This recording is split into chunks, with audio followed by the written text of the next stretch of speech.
Nisikilize vijana, niwaambie vijana wa kiume, wakati mwingine wa kike, au wakati mwingine ni baba.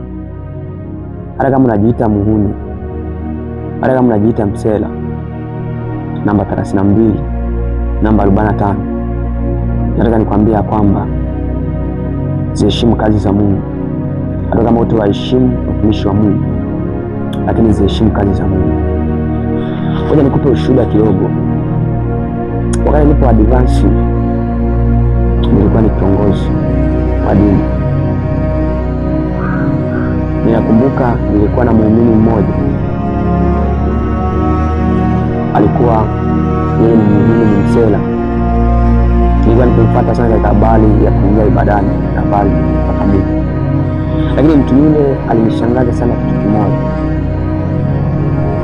Kile nilipokuwa nikimfuata, alikuwa anaonyesha hali ya unyenyekevu sio kawaida, tofauti na mimi nilikuwa nimetarajia. Yaani nikimwelezea katika habari za Mungu, alikuwa na hali ya unyenyekevu sio kawaida, mpaka mimi mwenyewe nafsi yangu ninashangaa, hivi ni mtu ni wa namna gani? Na yeye katika ule usela wake akawa anaheshimu vitu vya Mungu. Kwa hiyo mimi nikitokea ni mchango, nikimfuata nikimwelekeza, anakuwa nitatafuta nitatoa mchango, wewe andika kiasi fulani. Akawa anaheshimu zile kazi za Mungu. Nikimpata nikamwambia katika habari ya ibada, anambia mtumishi wa Mungu, leo lazima nitakuja ibadani, ninaomba leo nije ibadani, Mungu anisaidie. Hiyo ni msela huyo, ni Mungu tunasema naye. Wale mwingine alikuwa anatumia madawa, mimi sijui, lakini hata sura yake ilikuwa inaonyesha. Lakini nataka nikwambie, Mungu hakumwacha yule mtu. Mungu hakumwacha, alimuonekania, aliziona baraka za Bwana. Mungu alimshindia katika masomo yake, Mungu alimuongoza katika masomo yake.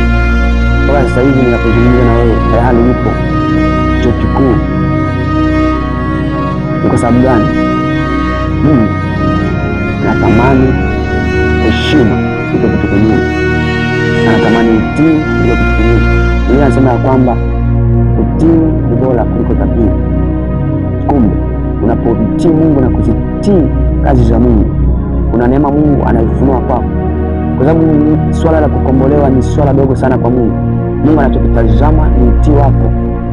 Je, umeyasadiki yale maneno yake au umemsadiki Mungu? Inaonyesha ile vijana wengi wapo wanaishi kujiambia habari za Yesu, anakuambia Yesu ni nani?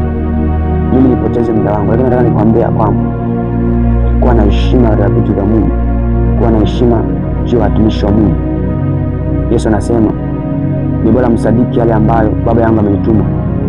Ni bora mnikatai mimi, lakini yale niyatendayo kwa uwezo wa Baba mnasadiki hayo.